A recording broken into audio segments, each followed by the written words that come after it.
Hello दोस्तों, स्वागत है आप सभी का हमारे यूट्यूब चैनल स्टडी हिट्स पर। तो दोस्तों, आज के इस वीडियो में हम लोग देखेंगे क्लास 10th के हिस्ट्री का chapter number 4, the age of industrialisation.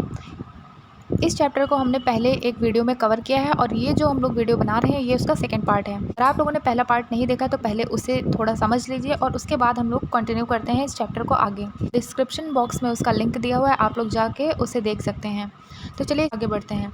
तो दोस्तों, अब तक हमने पढ़ा कि ब्रिटेन में इंडस्ट्रियलाइजेशन कैसे हुआ, इंडिया में इंडस्ट्रीज़ का क्या हाल था, ब्रिटिश रूल ने इंडियन इंडस्ट्रीज़ को कैसे अफेक्ट किया और इंडिया का टेक्सटाइल बिजनेस पहले कितना फेमस था और बाद में उसके साथ क्या हुआ। इस चैप्टर में हम सिर्फ फैक्ट्रीज़ को ही नहीं बल्कि नॉन मैकेनाइज्ड यानी हैंडलूम और हैंडीक्राफ्ट इंडस्ट्रीज़ को भी समझेंगे।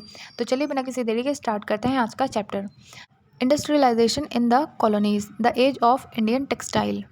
Before the age of machine industries, silk and cotton goods from India dominated the international market in textile. Machine आने से पहले इंडिया दुनिया का सबसे फेमस टेक्सटाइल प्रोड्यूसर था। इंडिया के सिल्क यानी रेशम, कॉटन यानी सूती कपड़ा की बहुत डिमांड थी। स्पेशली फाइन कॉटन क्लोथ यानी मलमल और मसलिन दुनिया भर में फेमस था। कोर्स कॉटन ये दूसरे कंट्रीज़ भी बनाते थे, लेकिन फाइन कॉटन सबसे अच्छी क्वालिटी में इंडिया में बनता था। Armenian and Persian merchant takes the good. India का कपड़ा बहुत दूर दूर तक एक्सपोर्ट होता था। लैंड रूट यानी ज़मीनी रास्ता आर्मेनियन और पर्शियन मर्चेंट्स पंजाब के कपड़े लेकर अफ़गानिस्तान, ईरान यानी पर्शिया, सेंट्रल एशिया तक पहुंचाते थे। कपड़े को कैमल यानी ऊँट पर ले जाया जाता था। माउंटेन के पास और डेजर्ट क्रॉस करके ट्रेड होता था। सी रूट यानी समुद्री रास्ते से भी होता था। इंडिया के पोर्ट से भी बहुत ट्रेड होता था। इंपॉर्टेंट पोर्ट थे गुजरात का सूरत, मसूलीपट्टनम जो कोरोमंडल कोस्ट में है, और हुगली जो बंगाल में है। यहाँ से गुड्स जाते थे गल्फ़ कंट्रीज़, रेड सी पोर्ट और साउथ ईस्ट एशिया तक। A variety of Indian merchant and bankers. सिर्फ वीवर ही काम नहीं करते थे, पूरा एक बिजनेस नेटवर्क था। इस नेटवर्क में कौन कौन था? पहले थे मर्चेंट्स, वीवर्स को एडवांस पैसे देते थे। दूसरे थे बैंकर्स, बिजनेस के लिए फाइनेंस देते थे। तीसरे थे सप्लाई मर्चेंट्स, जो विलेज से कपड़े को कलेक्ट करके पोर्ट तक ले जाते थे। और चौथे थे एक्सपोर्ट मर्चेंट, जो फॉरेन कंट्रीज़ में कपड़े बेचते थे। और पाँचवें थे ब्रोकर्स, पोर्ट पर प्राइस डिसाइड करते थे और डील करवाते थे। By the 1750s this network, 1750s के बाद इंडियन मर्चेंट का ये पावरफुल नेटवर्क धीरे धीरे टूटने लगा, क्योंकि European trading companies specially British East India company powerful होने लगी। उन्होंने धीरे धीरे इंडियन ट्रेडर्स का बिजनेस अपने कंट्रोल में लेना शुरू कर दिया। The European companies gradually gain the power. European companies ने पहले इंडियन रूलर से स्पेशल परमिशन यानी कंसेशन ले ली, फिर उसके बाद उन्होंने ट्रेड का मोनोपोली ले लिया।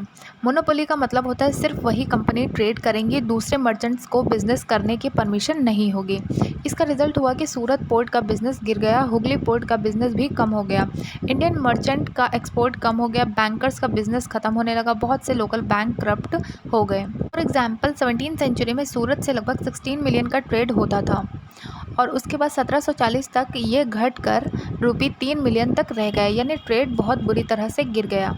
ईस्ट इंडिया कंपनी के मोनोपोली की वजह से इंडियन मर्चेंट्स और पोर्ट का बिजनेस कोलैप्स होने लगा। पिक्चर देख सकते हैं, ये पिक्चर सूरत में ईस्ट इंडिया कंपनी की फैक्ट्री दिखाती है। यहाँ फैक्ट्रीज का मतलब आज की मशीन फैक्ट्री नहीं है। उस समय फैक्ट्री का मतलब ट्रेडिंग सेंटर यानी गोडाउन और वेयर हाउसेस, जहाँ कपड़ा और दूसरा माल स्टोर होता था। यूरोपियन ट्रेडर्स रहते थे और बिजनेस चलाते थे। एक्सपोर्ट के लिए गुड कलेक्ट किए जाते थे। While Surat and Hooghly decade, Bombay and Calcutta grew. पहले सूरत और हुगली इंडिया के पास इंपॉर्टेंट पोर्ट थे, लेकिन जब British East India company powerful हुई तो सूरत और हुगली का बिजनेस धीरे धीरे कम हो गया। बॉम्बे यानी मुंबई और कलकत्ता यानी कोलकाता नए इंपॉर्टेंट पोर्ट बन गए, क्योंकि ब्रिटिश ने अपना ट्रेड इन नए पोर्ट से चलाना शुरू कर दिया। अब यूरोपियन कंपनीज ट्रेड कंट्रोल करती थी, यूरोपियन शिप्स में गुड भेजे जाते थे। इसका रिजल्ट यह हुआ कि पुराने इंडियन ट्रेडिंग हाउसेस बंद होने लगे। जो मर्चेंट बिजनेस कंटिन्यू करना चाहते थे उन्हें ब्रिटिश कंपनी के रूल्स के हिसाब से काम करना पड़ता था। How did these changes affect the life of viewers and other artisans? British के कंट्रोल का इंडियन वीवर्स और आर्टिजन पर क्या प्रभाव पड़ा? इसका आंसर हम लोग नेक्स्ट पैराग्राफ में देखते हैं। The consolidation of east India company power after 1760s। 1760s के बाद ईस्ट इंडिया कंपनी और पावरफुल हो गई, लेकिन उस समय तक ब्रिटेन की कॉटन इंडस्ट्रीज इतनी डेवलप्ड नहीं हुई थी और यूरोप में इंडियन फाइन टेक्सटाइल की डिमांड बहुत ज़्यादा थी। इसीलिए ईस्ट इंडिया कंपनी चाहती थी इंडिया से और ज़्यादा कपड़ा एक्सपोर्ट हो और यूरोपियन मार्केट में इंडियन टेक्सटाइल बिकते रहें। जब ईस्ट इंडिया कंपनी के पास पॉलिटिकल पावर नहीं थी, तब उसके लिए रेगुलर सप्लाई ऑफ क्लॉथ पाना मुश्किल था, क्योंकि उस समय इंडिया में सिर्फ ब्रिटिश ही ट्रेड नहीं करते थे। कंपटीशन में था फ्रेंच, डच, पोर्टुगीज़ और इंडियन मर्चेंट। सब वीवर्स से कपड़े खरीदना चाहते थे, इसीलिए ब्रिटिश कंपनी को हमेशा इनफ क्लॉथ नहीं मिल पाता था। ये प्रॉब्लम कंपनी को बहुत परेशान करती थी। Now you can see in the picture के एक वीवर यानी बुनकर को दिखाता है। वीवर्स यहाँ पे हैंडलूम पर बैठकर कपड़ा बुन रहे हैं। ये बताया जाता है कि उस समय टेक्सटाइल प्रोडक्शन ज़्यादातर हाथों से होती थी। ये स्किल्ड आर्टिजन इंडिया की टेक्सटाइल इंडस्ट्री की बैकबोन थे। व्हाट हैपेंड टू वीवर्स को आगे कंटिन्यू करते हैं नेक्स्ट पेज पर। Portuguese as well as the local trader the market to secure woven cloth. British East India company को शुरू में बहुत कंपटीशन मिलता था। कंपटीशन किससे था? Portuguese trader, Indian locals trader और दूसरे यूरोपियन ट्रेडर से। सभी वीवर्स से कपड़ा खरीदना चाहते थे, इसलिए वीवर्स को फ़ायदा होता था, क्योंकि वीवर्स अपना कपड़ा जिस बायर ने सबसे अच्छा प्राइस दिया उसको बेच देते थे। इसी वजह से कंपनी ऑफिशियल्स लंदन को लेटर लिखकर कंप्लेन करते थे कि कपड़े की सप्लाई कम मिल रही है, कपड़े के प्राइसेस बहुत ज़्यादा हैं। However, once the East India Company established political power, जब ईस्ट इंडिया कंपनी ने बंगाल और दूसरे एरियाज़ पर पॉलिटिकल कंट्रोल बना लिया, तब उसने ट्रेड पर मोनोपोली बना ली। कंपनी का गोल था कि कंपटीशन खत्म करना, सस्ता कपड़ा खरीदना, रेगुलर सप्लाई पाना। इसके लिए कंपनी ने एक नया सिस्टम शुरू किया। First, the company tried to eliminate the existing traders. Company ने सबसे पहले पुराने मर्चेंट्स और ब्रोकर को बिजनेस से हटा दिया। फिर उसने अपने एम्प्लॉयज़ अपॉइंट किए, जिनसे गोमस्ता कहा जाता था। गोमस्ता का क्या काम था? वीवर्स पर नज़र रखना, कपड़ा कलेक्ट करना, क्लॉथ की क्वालिटी चेक करना, कंपनी के ऑर्डर फॉलो करना। यानी अब वीवर्स डायरेक्टली कंपनी के कंट्रोल में आ गए थे। Second, it prevented company weavers from dealing with other buyers. Company ने दूसरा रूल बनाया कि वीवर्स को एडवांस यानी लोन दिया जाता था। ये पैसे रॉ मटेरियल खरीदने के लिए होता था। एक कंडीशन थी, अगर लोन लोगे तो कपड़े बनाओ सिर्फ कंपनी को ही बेचना होगा, दूसरे किसी मर्चेंट को बेचना अलाउड नहीं था। Loan followed in. शुरू में वीवर्स खुश थे क्योंकि एडवांस मिल रहा था। उन्हें लगा इनकम बढ़ेगी। बहुत से वीवर्स पहले खेती भी करते थे, अब उन्होंने अपनी ज़मीन लीज पर दे दी, सिर्फ वीविंग पर ध्यान देना शुरू किया। वीविंग में पूरी फैमिली मेम्बर्स का काम होता था। मैन, वुमेन, चिल्ड्रन सब मिलकर कपड़ा बनाते थे। Soon however in many weaving villages, कुछ समय बाद प्रॉब्लम शुरू हो गई। पहले वाले सप्लाई मर्चेंट्स वीवर के दोस्त जैसे होते थे, उनकी हेल्प करते थे, लेकिन गोमस्ता ऐसे नहीं थे। वो बाहर के लोग थे, बहुत एरोगेंट, घमंडी थे। सिपाहियों यानी सिपॉइस के साथ गांव आते थे, वीवर्स को डराते थे, अगर सप्लाई लेट होती थी तो उन्हें मारते थे। सबसे बड़ा नुकसान ये हुआ, वीवर्स अब किसी और बायर्स को कपड़ा नहीं बेच सकते थे। कंपनी बहुत कम प्राइस देती थी और क्योंकि वीवर्स ने एडवांस लिया हुआ था, इसीलिए वो कंपनी को मना भी नहीं कर सकते थे। बट देन नेक्स्ट पेज पर in many places in Karnataka and Bengal, East India company के अत्याचार से परेशान होकर बहुत से वीवर ने विलेजेस छोड़ दिए। कुछ वीवर्स दूसरे गांव चले गए जहां उनके रिलेटिव्स रहते थे। कुछ ने कंपनी और उसके ऑफिशियल्स के खिलाफ विरोध किया। धीरे धीरे कई वीवर्स ने कंपनी का लोन लेना बंद कर दिया, अपनी वीविंग वर्कशॉप बंद कर दी और खेती एग्रीकल्चर लेबर करना शुरू कर दिया। 19वीं सेंचुरी की शुरुआत तक इंडियन कॉटन वीवर्स के सामने एक नई प्रॉब्लम आ गई। अब सिर्फ ईस्ट इंडिया कंपनी का कंट्रोल ही प्रॉब्लम नहीं था, अब ब्रिटेन की मशीन मेड टेक्सटाइल इंडस्ट्री भी उनके लिए बड़ा चैलेंज बन गई। अब हम देखते हैं next heading, Manchester comes to India. In 1772, Henry Portillo, a company official, had ventured to say that the demand for Indian textile could never reduce since no other nation produced goods of the same quality. 1972 में Henry पटिलो नाम के company officer ने कहा था Indian textile की demand कभी कम नहीं होगी। उस समय ये बात सही लगती थी, लेकिन 19वीं सेंचुरी के शुरू होते ही सिचुएशन बदल गई। 1811 से 12 में इंडिया के एक्सपोर्ट का 33% हिस्सा कॉटन पीस गुड्स का था। 1850 से 51 तक ये सिर्फ 3% रह गए, यानी इंडियन टेक्सटाइल एक्सपोर्ट बहुत बुरी तरह गिर गया। इसका मेन पर्पस ये था कि मशीन मेड ब्रिटिश क्लॉथ की वजह से इंडियन टेक्सटाइल एक्सपोर्ट कोलैप्स हो गया। Why did this happen? ये डिक्लाइन क्यों हुआ? ब्रिटेन के इंडस्ट्रियलिस्ट ने गवर्नमेंट पर प्रेशर डाला कि फॉरेन टेक्सटाइल पर इंपोर्ट ड्यूटी लगाओ, इस फैक्ट्रीज को कंपटीशन ना मिले। साथ ही ईस्ट इंडिया कंपनी ने ब्रिटिश मशीन मेड क्लोथ को इंडिया में बेचना शुरू कर दिया। इसका रिजल्ट ये हुआ कि ब्रिटिश कॉटन गुड्स का एक्सपोर्ट इंडिया में बहुत तेज़ी से बढ़ने लगा। 18वीं सेंचुरी के एंड तक इंडिया में ब्रिटिश कॉटन क्लोथ ऑलमोस्ट नहीं आता था। इंपोर्ट का 31% बन गया। 1870 तक ये 50% से भी ज़्यादा हो गया। ब्रिटिश गवर्नमेंट ने अपनी इंडस्ट्रीज़ को प्रोटेक्ट किया और इंडिया को मशीन मेड क्लोथ का मार्केट बनाया। कॉटन वीवर्स इन इंडिया दस फेस टू प्रॉब्लम्स। भारतीय बुनकर एक साथ दो प्रॉब्लम का सामना कर रहे थे। प्रॉब्लम नंबर 1, फॉरेन मार्केट खत्म हो गया, अब इंडियन क्लोथ बाहर कम बिकता था। प्रॉब्लम 2, इंडिया का लोकल मार्केट भी ब्रिटिश मैनचेस्टर क्लोथ से भर गया है। मशीन मेड क्लोथ सस्ता था और जल्दी बनता था, इसीलिए लोग वही खरीदने लगे। इंडियन हैंडलूम वीवर्स कंपटीशन नहीं कर पाए। 1850s तक बहुत सी वीविंग शॉप्स भी बंद होने लगी। By the 1860 weavers faced a new problem. 1860 के बाद एक और प्रॉब्लम आ गई। वीवर्स को अच्छी क्वालिटी का रॉ कॉटन मिलना मुश्किल हो गया, क्योंकि जब अमेरिकन सिविल वॉर 1861 से 65 में जो हुई थी, तब ब्रिटेन को अमेरिका से कॉटन नहीं मिला। इसलिए ब्रिटिश ट्रेडर्स ने इंडिया से बहुत ज़्यादा रॉ मटेरियल कॉटन खरीदना शुरू कर दिया। इसका रिजल्ट ये हुआ कि इंडिया में रॉ कॉटन महंगा हो गया और वीवर्स को कॉटन मिलना मुश्किल हो गया। अब यहाँ पे हम सोर्स सी देख लेते हैं येलो बॉक्स में। पटना के कमिश्नर ने लिखा था कि 20 साल पहले बिहार के एरियाज़ में कपड़े का बिजनेस बहुत अच्छा था, लेकिन मैनचेस्टर के सस्ते मशीन मेड और ड्यूरेबल यानी मजबूत कपड़े की वजह से इंडियन क्लोथ बिकना बंद हो गया। सोर्स डी की बात करें तो ये रिपोर्ट कोस्टी वीवर्स के बारे में है। रिपोर्ट कहती है कि कोस्टी वीवर्स मैनचेस्टर क्लोथ से कम्पीट नहीं कर पाए, इसीलिए उनकी इनकम बहुत कम हो गई। बहुत से वीवर्स को अपना ट्रेडिशनल काम छोड़कर मजदूरी करनी पड़ी।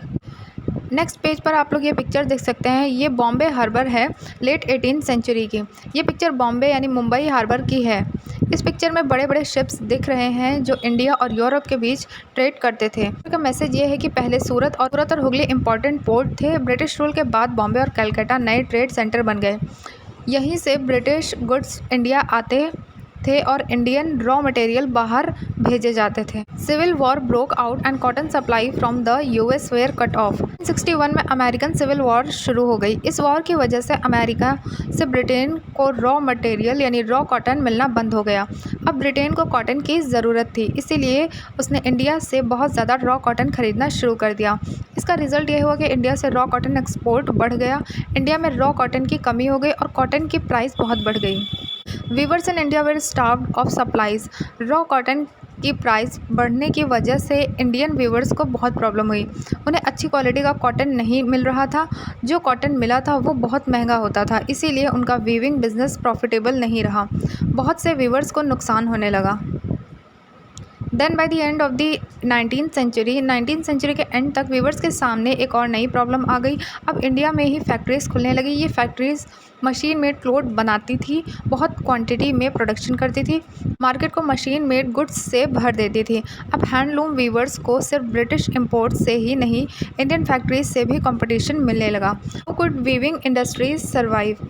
यानी इतनी प्रॉब्लम के बाद भी हैंडलूम इंडस्ट्री कैसे बची रही, इसको हम नेक्स्ट पेज में देखते हैं। Friends, heading factories comes up. अब तक हमने पढ़ा कि ब्रिटिश मशीन मेड कपड़े की वजह से इंडियन हैंडलूम इंडस्ट्री को बहुत नुकसान हुआ। अब एक नया क्वेश्चन उठा था, इंडिया में फैक्ट्रीज कब और कैसे शुरू हुई, पैसे किसने लगाए, फैक्ट्रीज में कौन काम करता था। सेक्शन में इसी का आंसर दिया गया है। The first cotton mill in Bombay came up in 1854। India की पहली कॉटन मिल बॉम्बे यानी मुंबई में 1854 में बनी। ये मिल 1856 से प्रोडक्शन करने लगी। थोड़े ही सालों में और भी मिल्स खुलने लगी। 1854 में फर्स्ट कॉटन मिल यानी बॉम्बे में खुली। 1862 में 4 कॉटन मिल्स चल रही थी। 94,000 स्पिंडल्स थे और 2,150 लूम्स थे। इसी समय बंगाल में जूट मिल भी शुरू हो गई। पहली जूट मिल 1855 में शुरू हुई और दूसरी 1862 में। नॉर्थ इंडिया में एल्गिन मिल जो कानपुर में शुरू हुई 1860 में और अहमदाबाद में पहली कॉटन मिल 1861 में शुरू हुई। वहीं अगर मद्रास की बात करें तो पहला स्पिनिंग और वीविंग मिल 1874 में शुरू हुआ। यानी 1850 के बाद इंडिया के अलग अलग रीजन में फैक्ट्रीज लगने शुरू हो गई। Early entrepreneurs industries were set up in different region. India में फैक्ट्रीज किसी एक टाइप के लोगों ने नहीं बनाई, अलग अलग शहरों और रीजन के बिजनेसमैन ने इंडस्ट्रीज इस्टेब्लिश की। The history of many businessman group goes back to trade with China. 18th century के एंड में ब्रिटिश इंडिया से ओपियम यानी अफीम चाइना भेजते थे। चाइना से टी यानी चाय इंग्लैंड जाती थी। कई इंडियन बिजनेसमैन इस ट्रेड का हिस्सा बन गए। वो फाइनेंस करते थे, गुड सप्लाई करते थे, शिपिंग का काम करते थे। इसी ट्रेड से उन्होंने बहुत पैसे कमाए। बाद में इसी पैसे को फैक्ट्रीज लगाने में इन्वेस्ट किया। रवींद्रनाथ टैगोर ये बंगाल के बहुत बड़े बिजनेसमैन थे। उन्होंने चाइना ट्रेड से पैसे कमाए, बाद में इंडस्ट्रीज़ में इन्वेस्टमेंट किया। 1830 से 40 तक में 6 जॉइंट स्टॉक कंपनी बनाई, लेकिन 1840 के बिजनेस क्राइसिस में उनकी कंपनी को नुकसान हुआ। बॉम्बे के इंडस्ट्रियलिस्ट, बॉम्बे में दीन शॉप पेटिट और जमशेदजी टाटा जैसे बिजनेसमैन ने भी चाइना ट्रेड से पैसे कमाए। बाद में इसी पैसे से बड़े इंडस्ट्रीज़ खड़ी की। सेठ हुकुमचंद मारवाड़ी बिजनेसमैन थे। उन्होंने 1917 में पहली इंडियन ओन्ड जूट मिल शुरू की। उन्होंने भी चाइना ट्रेड से पैसे कमाए थे। Capital was accumulated through other trade networks. सिर्फ चाइना ट्रेड ही नहीं था, कई बिजनेसमैन मद्रास से बर्मा के साथ ट्रेड करते थे। कुछ मिडिल ईस्ट से ट्रेड करते थे, कुछ ईस्ट अफ्रीका से बिजनेस करते थे। इन सब ट्रेड से उन्होंने पैसे कमाए, बाद में उस पैसे से इंडस्ट्रीज इस्टेब्लिश की। Commercial groups but they were not directly involve in external trade. सभी इंडियन बिजनेसमैन चाइना या यूरोप के साथ डायरेक्ट ट्रेड नहीं करते थे। कई बिजनेसमैन सिर्फ इंडिया के अंदर ही बिजनेस करते थे। उनका काम था एक सिटी से दूसरी सिटी तक माल भेजना, बैंकिंग करना, पैसा ट्रांसफ़र करना, ट्रेडर्स को लोन देना। जब इंडिया में फैक्ट्रीज लगने का मौका मिला तो इनमें से बहुत से बिजनेसमैन ने अपना पैसा इंडस्ट्रीज़ में इन्वेस्ट कर दिया और फैक्ट्रीज़ खोल दी। Colonial rule over Indian trade tightened. जैसे जैसे ब्रिटिश रूल मजबूत होता गया, इंडियन बिजनेसमैन के लिए बिजनेस करना मुश्किल होता गया। ब्रिटिश ने उन पर कई रिस्ट्रिक्शंस लगा दी। इंडियन मर्चेंट्स यूरोप के साथ मैन्युफैक्चर्ड गुड्स का ट्रेड नहीं कर सकते थे। उन्हें ज़्यादातर रॉ मटेरियल यानी कच्चा माल ही एक्सपोर्ट करना पड़ता था, जैसे raw cotton, opium, wheat, Indigo. British को अपनी फैक्ट्रीज़ के लिए ये रॉ मटेरियल चाहिए होते थे। धीरे धीरे शिपिंग बिजनेस भी ब्रिटिश के कंट्रोल में चला गया। Till the first world war से पहले इंडिया की बहुत सी इंडस्ट्रीज़ पर यूरोपियन मैनेजिंग एजेंसीज़ का कंट्रोल था। ये एजेंसीज फैक्ट्रीज़ खोलती थी, कैपिटल इन्वेस्ट करती थी, बिजनेस डिसीजन लेती थी, फैक्ट्रीज़ मैनेज करती थी। 3 बड़ी एजेंसीज थी, बर्ड हेलिंगर एंड कंपनी, एंड्रयू व्यूले और Jardine Skinner and company. Indian businessman अक्सर सिर्फ पैसा लगाते थे, लेकिन डिसीजन लेने का अधिकार केवल यूरोपियन एजेंसीज के पास होता था। इंडियन बिजनेसमैन को यूरोपियन चैम्बर्स ऑफ कॉमर्स में भी एंट्री नहीं मिलती थी। अब आप ये पिक्चर देख सकते हैं। इस फोटो में JN. Tata, RD. Tata, sir RJ. Tata और सर डोराबाजी टाटा दिखाए गए हैं। 1912 में जे.एन. टाटा ने जमशेदपुर में इंडिया का पहला iron and steel plant TISCO शुरू किया, लेकिन उस समय मशीनरी, रेलवे, लोकोमोटिव्स ज़्यादातर ब्रिटेन से इंपोर्ट होते थे, इसीलिए हैवी इंडस्ट्रीज़ का डेवलपमेंट धीरे हुआ। Where did the worker come from? Factories needed worker. Factories बढ़ने लगी तो वर्कर्स की डिमांड भी बढ़ने लगी। 1901 में 5,84,000 वर्कर्स फैक्ट्रीज में काम करते थे। 1946 में 24,36,000 वर्कर्स हो गए। ये बहुत बड़ा इंक्रीज था। फैक्ट्रीज के बढ़ने के साथ वर्कर्स की डिमांड भी बढ़ रही थी। In most industrial region workers came from the district around. Factories workers ज़्यादातर पास के विलेजेस से आते थे, क्योंकि विलेज में काम कम था, फार्मर्स और आर्टिजन को रोज़गार नहीं मिल रहा था, इसीलिए वो सिटीज़ की फैक्ट्रीज़ में काम करने आ जाते थे।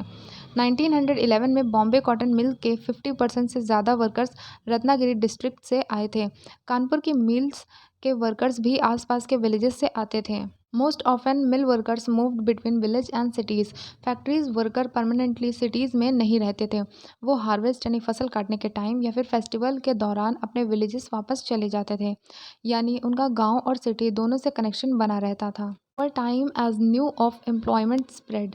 जैसे जैसे फैक्ट्रीज़ की जॉब की खबर फैली, लोग दूर दूर से आने लगे। फॉर एग्जांपल, यूनाइटेड प्रोविंस आज के उत्तर प्रदेश के लोग बॉम्बे की टेक्सटाइल मिल में काम करते थे, कलकत्ता की जूट मिल में भी जाते थे, यानी लोग नौकरी के लिए अपना घर छोड़कर दूसरे शहरों तक चले जाते थे। अब आप ये पिक्चर देख सकते हैं। ये फ़ोटो बॉम्बे मिल के यंग वर्कर्स की है। जब वर्कर्स अपने गांव वापस जाते थे तो वो अच्छे कपड़े पहनकर जाते थे। ये उनके लिए गर्व यानी प्राइड की बात होती थी कि वो शहर में काम करते हैं। Getting job was always difficult. Factories बढ़ रही थी और वर्कर्स की डिमांड भी बढ़ रही थी, लेकिन प्रॉब्लम ये थी कि जॉब ढूंढने वाले लोग बहुत ज़्यादा थे, जॉब उनके मुकाबले कम थी, इसलिए फैक्ट्रीज़ में एंट्री आसान नहीं थी। फैक्ट्री ओनर सीधा वर्कर को हायर नहीं करता था, वो जॉबर नाम के आदमी की हेल्प लेते थे। Very often the जॉबर was an old and trusted worker. जॉबर factory का एक ट्रस्टेड और एक्सपीरियंस्ड वर्कर होता था। उसका काम था अपने गांव से नए वर्कर्स लाना, उनके लिए जॉब अरेंज करना, शहर में रहने की हेल्प करना, ज़रूरत के समय पैसा उधार देना। धीरे धीरे जॉबर्स बहुत पावरफुल बन गए। वो वर्कर्स से पैसे या गिफ्ट मांगने लगा, उनकी जॉब और लाइफ पर कंट्रोल रखने लगा। The number of factories workers increased. समय के साथ फैक्ट्रीज वर्कर की संख्या बढ़ती गई, लेकिन ध्यान देने वाली बात यह है कि फैक्ट्रीज वर्कर की टोटल पॉपुलेशन के मुकाबले संख्या अब भी बहुत कम थी। ज़्यादा लोग अब भी फार्मिंग, हैंडीक्राफ्ट और छोटे इंडस्ट्रीज़ में काम करते थे। अब हम लोग देख लेते हैं सोर्स ई में क्या लिखा हुआ है। वसंत पारकर की कहानी। वसंत पारकर बॉम्बे मिल में वर्कर थे। उन्होंने बताया कि वर्कर्स अपने बेटों के मिल में जॉब दिलवाने के लिए जॉबर्स को पैसा देते थे। जॉबर ही डिसाइड करता था कि किसे जॉब मिलेगी। वर्कर्स के गांव से कनेक्शन बना रहता था। हार्वेस्ट के टाइम वो गांव जाकर पैडी यानी धान और शुगर केन की हार्वेस्टिंग में मदद करते थे। फैक्ट्रीज उन्हें इसके लिए लीव भी देती थी। अगर सोर्स एफ की बात करें तो भाई भोसले की यादें। ट्रेड यूनियन लीडर भाई भोसले ने बताया कि 1930 से 40s में मिल वर्कर की लाइफ बहुत मुश्किल थी। 5 बजे से दोपहर 3 बजे तक उन्हें काम करना पड़ता था, यानी लगभग 10 घंटे की शिफ्ट। के फादर ने 35 साल मिल में काम किया। अस्थमा जैसी बीमारी हो गई और हेल्थ खराब होने पर उन्हें गाँव वापस जाना पड़ा। नेक्स्ट पेज पे आते हैं, हेडिंग देखते हैं the peculiarities of industrial growth. Industrial growth की खास बातें। European managing agencies which dominated industrial production in India. British के टाइम पर इंडिया की बहुत सी इंडस्ट्रीज यूरोपियन मैनेजिंग एजेंसीज के कंट्रोल में थी। ये एजेंसीज सिर्फ उन प्रोडक्ट्स में पैसा लगाती थी जहां उन्हें ज़्यादा प्रॉफिट मिले, इसीलिए टी प्लांटेशन लगाई, कॉफ़ी प्लांटेशन शुरू की, इंडिगो यानी नील उगाया, जूट इंडस्ट्रीज़ में इन्वेस्टमेंट किया और माइनिंग यानी खनन में पैसा लगाया। ब्रिटिश गवर्नमेंट ने उन्हें सस्ती ज़मीन भी दे दी। सबसे इम्पॉर्टेंट बात ये थी कि ये प्रोडक्ट इंडिया के लोगों के लिए नहीं बल्कि यूरोप एक्सपोर्ट करने के लिए बनाए जाते थे। When Indian businessman began setting up industries, 19th century के एंड में जब इंडियन बिजनेसमैन ने अपनी फैक्ट्रीज लगानी शुरू की तब उन्होंने ब्रिटिश कंपनी से सीधा कंपटीशन नहीं किया। उस वक्त मैनचेस्टर यानी इंग्लैंड का क्लोथ इंडिया में बहुत फेमस और सस्ता था, इसीलिए इंडियन बिजनेसमैन ने सोचा क्लोथ बनाने के बजाय कॉटन यानी यार्न यानी धागा बनाते हैं। रीज़न इसका ये था कि ब्रिटेन को इंडियन यार्न की ज़्यादा ज़रूरत नहीं थी।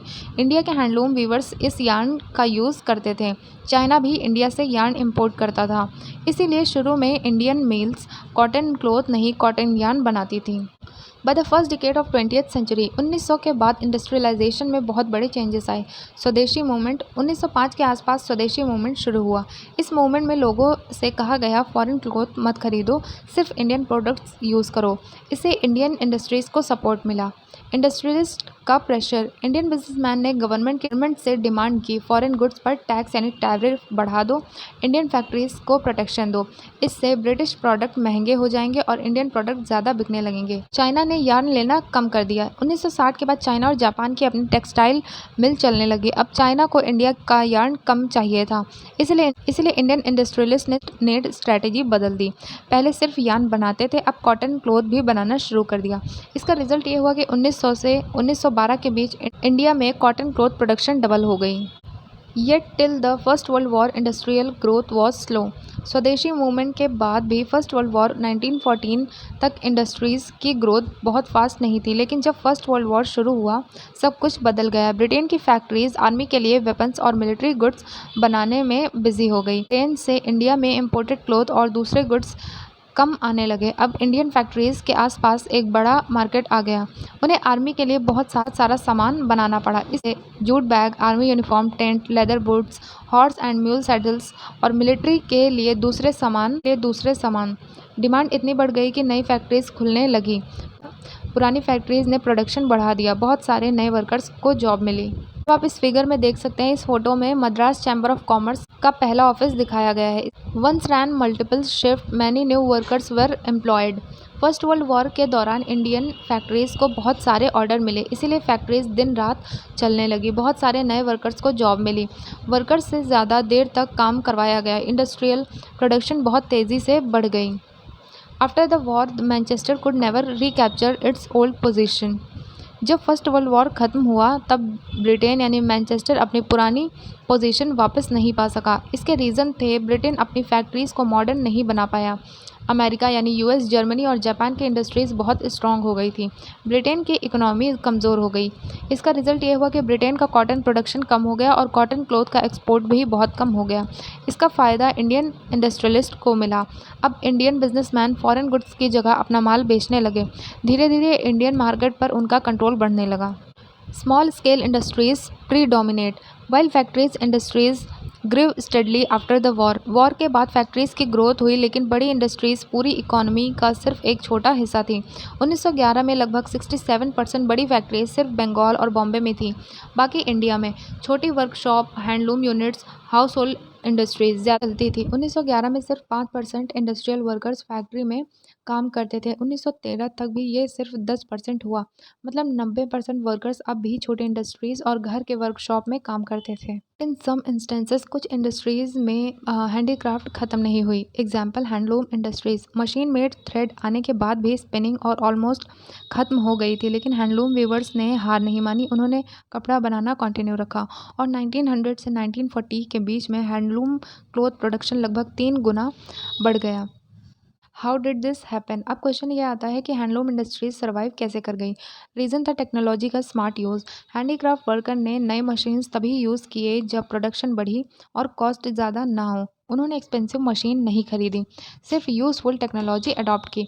For example fly shuttle. ये एक नया डिवाइस था जो वीविंग को फास्ट बना देता था। इसके एडवांटेज थे एक वर्कर ज़्यादा कपड़ा बना सकता था, प्रोडक्शन स्पीड बढ़ गई थी, लेबर की ज़रूरत कम हो गई, वीवर्स मिल के साथ कंपटीशन कर सकते थे। 1941 तक इंडिया के 35% से ज़्यादा हैंडलूम्स फ्लाई शटल यूज़ कर रहे थे। ट्रावनकोर, मद्रास, मैसूर, कोचीन और बंगाल में ये परसेंटेज 70 से 80% तक था। और भी छोटे इनोवेशंस आए जिन्होंने वीवर्स की प्रोडक्टिविटी बढ़ा दी। अब आप ये फिगर देख सकते हैं, इसमें हैंड वोवन क्लॉथ दिखा रहा है। पिक्चर में एक हैंड वोवन क्लॉथ दिखाया गया है। इसका मैसेज ये है कि हैंडमेड कपड़ों की डिज़ाइन इतनी यूनिक और सुंदर होती थी कि मिल्स उन्हें ईजिली कॉपी नहीं कर सकते थे। इसी वजह से रिच लोग और स्पेशल कस्टमर हैंडलूम क्लॉथ खरीदते थे। Certain group of weaver were in a better position than others. सभी वीवर्स की सिचुएशन एक जैसी नहीं थी। कुछ वीवर्स मोटा यानी कोर्स क्लॉथ बनाते थे और कुछ फाइन यानी महंगा और हाई क्वालिटी क्लॉथ बनाते थे। कोर्स क्लॉथ यानी सस्ता कपड़ा। ये कपड़ा गरीब लोग खरीदते थे, लेकिन इसका डिमांड स्टेबल नहीं था, क्योंकि जब खराब हार्वेस्ट होती थी, ये फेमनाइन यानी अकाल आ जाता था, तो गरीब लोगों के पास खाना खरीदने के भी पैसे नहीं होते थे, इसीलिए वो कपड़ा खरीदना बंद कर देते थे। इस वजह से कोर्स क्लॉथ बनाने वाले वीवर्स को बहुत नुकसान होता था। तो वीवर्स बनारसी साड़ी, बालूचारी साड़ी और दूसरे डिज़ाइनर कपड़े बनाते थे, उनकी कंडीशन बेटर थी। रीज़न, ये कपड़े अमीर लोग खरीदते थे। अमीर लोग फेमनाइन या इकोनॉमिक प्रॉब्लम के टाइम भी शॉपिंग कर सकते थे, इसीलिए फाइन क्लॉथ की डिमांड बनी रहती थी। फाइन क्लॉथ बनाने वाले वीवर्स मशीन इंडस्ट्री से ज़्यादा सर्वाइव कर पाए। Moreover mill could not imitate specialised weaves. Machine factory हर तरह का कपड़ा नहीं बना सकती थी। कुछ कपड़े बहुत स्पेशल होते थे, जैसे Banarasi sari, Baluchari sari, sari with beautiful woven borders, Madras की लुंगीज़ और मद्रास के हैंकरचीफ्स। इन सब की डिज़ाइन और वीविंग स्टाइल यूनिक थी। मशीन इन्हें इजीली कॉपी नहीं कर पाती थी, इसीलिए लोग आज भी ये हैंडमेड प्रोडक्ट खरीदते थे। Weavers and other craftsmen who continue to expand production. जो वीवर और क्राफ्टमैन सर्वाइव कर गए, इसका मतलब ये नहीं था कि उनकी लाइफ बहुत अच्छी हो गई। रियलिटी ये थी कि उन्हें बहुत लंबी आवर तक काम करना पड़ता था। पूरा फैमिली उनका काम करता था, मतलब मैन, वुमेन, चिल्ड्रन सब प्रोडक्शन के अलग अलग स्टेजेस में हेल्प करते थे। फिर भी उनकी इनकम बहुत ज़्यादा नहीं होती थी, उनकी लाइफ डिफ़िकल्ट ही रहती थी। They were not simply remnant of past times. लोग सोचते हैं कि हैंडलूम वर्कर सिर्फ पुराने ज़माने की बची हुई चीज़ें थी, लेकिन ये वर्कर भी इंडस्ट्रियलाइजेशन का इम्पॉर्टेंट हिस्सा थे। फैक्ट्रीज और हैंडलूम दोनों मिलकर इंडिया की इंडस्ट्रियल इकोनॉमी को आगे बढ़ा रहे थे। अब आप ये मैप देख सकते हैं, location of large scale industries in 1931। Map में दिखाया गया है कि 1931 में इंडिया की बड़ी इंडस्ट्रीज़ कहाँ पर थी। सबसे बड़ा इंडस्ट्रियल सेंटर था बॉम्बे यानी मुंबई, कॉटन टेक्सटाइल इंडस्ट्री। दूसरा था बंगाल यानी कोलकाता रीजन, जो जूट इंडस्ट्री के लिए मशहूर था। कुछ और दूसरे एरियाज़ थे, जैसे मद्रास, बिहार, पंजाब, यूनाइटेड प्रोविंस आज का उत्तर प्रदेश और सेंट्रल प्रोविंस। यहाँ इंडस्ट्रीज़ थी, लेकिन बॉम्बे और बंगाल के कंपैरिजन में काफ़ी कम। Market for goods. We have seen how British manufacturers attempted to take over Indian market. हमने पहले पढ़ा कि ब्रिटिश मैन्युफैक्चरर यानी फैक्ट्री ओनर्स इंडिया के मार्केट पर कब्जा करना चाहते थे। उनका एम था कि ज़्यादा से ज़्यादा ब्रिटिश गुड इंडिया में बिके, लेकिन इंडियन वीवर्स यानी बुनकर, क्राफ्टमैन, कारीगर, ट्रेडर्स, व्यापारी और इंडस्ट्रियलिस्ट यानी उद्योगपति ने इसका विरोध किया। उन्होंने ब्रिटिश कंट्रोल का अपोज किया, गवर्नमेंट से टैरिफ प्रोटेक्शन, इम्पोर्ट टैक्स मांगा, अपने इंडस्ट्रीज़ को बढ़ाया, अपने प्रोडक्ट के लिए नए मार्केट्स ढूंढने लगे। ब्रिटिश इंडिया का मार्केट कंट्रोल करना चाहता था, लेकिन इंडियन ने अपने बिजनेसमैन को बचाने के लिए स्ट्रगल शुरू कर दिया था। But when new products are produced, people have to be persuaded to bye them. सिर्फ प्रोडक्ट बनाना इनफ नहीं होता था, लोगों को उस प्रोडक्ट को खरीदने के लिए कन्विंस भी करना पड़ता था। इसके लिए कंपनीज सोचती हैं कि कस्टमर को कैसे अट्रैक्ट किया जाए। One way in which consumers are created is through advertisement. नए कस्टमर बनाने का सबसे इम्पॉर्टेंट तरीका है एडवर्टीजमेंट यानी विज्ञापन। एडवर्टीजमेंट प्रोडक्ट को अट्रैक्टिव दिखाता है, यूज़फुल दिखाता है और ज़रूरी दिखाता है। They try to shape the mind of people and create new needs. Advertisement लोगों के दिमाग पर असर डालते हैं। कई बार जिस चीज़ की हमें ज़रूरत नहीं होती, ऐड देख कर लगता है कि ये तो मुझे चाहिए। इस तरह कंपनीज न्यू डिमांड क्रिएट करती हैं। Today we live in a world where advertisement surround us. आज हर जगह एडवर्टीजमेंट ही एडवर्टीजमेंट है, जैसे TV, mobile, YouTube, Instagram, road, newspaper, हर जगह एड्स दिखते हैं। They appear in newspaper, magazine, hoardings, street walls and television screens. Advertisement अलग अलग जगह मिलते थे, जैसे न्यूज़पेपर में, मैगजीन्स में, बोर्ड, होर्डिंग और रोड की वॉल्स पर। आज के टाइम में इंटरनेट और सोशल मीडिया में भी ऐड होते हैं। But if we look back in history, अगर हम हिस्ट्री देखें तो एडवर्टीजमेंट कोई नई चीज़ नहीं है। इंडस्ट्रियल रेवोल्यूशन के टाइम से ही एडवर्टीजमेंट यूज़ हो रहा है। एडवर्टीजमेंट ने प्रोडक्ट की सेल बढ़ाई, नए कस्टमर बनाए, मार्केट एक्सपैंड किया, लोगों की शॉपिंग हैबिट चेंज की। When Manchester industrialist began selling cloth in India. जब मैनचेस्टर इंग्लैंड के इंडस्ट्रियलिस्ट इंडिया में कपड़े बेचने आए तो उन्होंने हर क्लॉथ बंडल पर लेबल लगाया। लेबल से कस्टमर को पता चलता था कि कपड़ा कहाँ बना है, किस कंपनी ने बनाया है। इससे ट्रस्ट बढ़ता था। लेबल सिर्फ नाम नहीं था, वो क्वालिटी और सिंबल भी था। लोग सोचते थे कि अगर मैनचेस्टर का लेबल है तो कपड़ा अच्छा होगा। जब customer when the buyer saw made in Manchester, जब कस्टमर लेबल पर मेड इन मैनचेस्टर देखते थे तो उन्हें लगता था कि ये इम्पोर्टेड है और इसकी क्वालिटी अच्छी होगी, इसीलिए इसे ख़रीदना चाहिए। ये सिर्फ एक मार्केटिंग की स्ट्रेटजी होती थी। अब आप इस फिगर को देख सकते हैं। ग्रिप वाटर एडवर्टीजमेंट, ये 1928 का एडवर्टीजमेंट है। इसमें बेबी कृष्ण इमेज यूज़ की गई है। कंपनीज रिलीजियस इमेजेस यूज़ करती थी ताकि इंडियन लोग प्रोडक्ट पर ट्रस्ट करें। ऐसे ही फिगर 26 का ए और बी आप देख सकते हैं। ये मैनचेस्टर क्लॉथ का लेबल है। इसमें गॉडेसेस सरस्वती की इमेज है। कंपनी इंडियन कल्चर का यूज़ करके कपड़े बेचना चाहती थी। और सेकंड इमेज में आप देख सकते हैं इसके लेबल में महाराजा रंजीत सिंह की इमेज है। हिस्टोरिकल पर्सनालिटी का यूज़ करके प्रोडक्ट को बेचा जाता था, रिस्पेक्टफुली, पावरफुल, हाई क्वालिटी दिखाकर। But label did not only carry words and text. सिर्फ वर्ड्स या टेक्स्ट ही लेबल पर नहीं होते थे, उन पर ब्यूटीफुल पिक्चर्स भी बनी होती थी।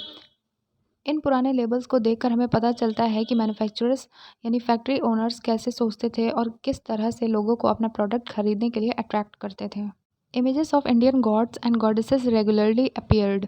कंपनीज अपने लेबल पर इंडियन गॉड और गॉडेसेस जैसे कृष्ण, सरस्वती, लक्ष्मी के पिक्चर लगाते थे।